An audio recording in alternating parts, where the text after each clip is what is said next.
Hello everybody, today I want to talk with you about how to change profile picture on Facebook on iPhone. Now let me show you, remember update your app first, that is so important. Now in the corner can you watch three lines, touch here and open your profile, okay?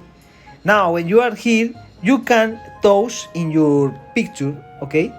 Can you watch a little camera in your profile picture? Okay, a little camera, share a zone and below a little camera. Touch here and now can you select your suggest photos or photos from your camera or with profile frames or upload profile pictures, all profile picture. Okay, you can select what do you want.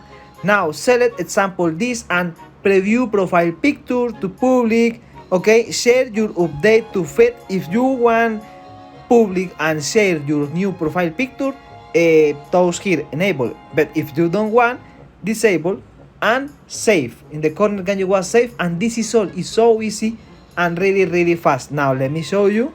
Save, and now I finish. It's all. Okay, it's so easy and really fast. Sorry for my bad English. Have a good day and see you later.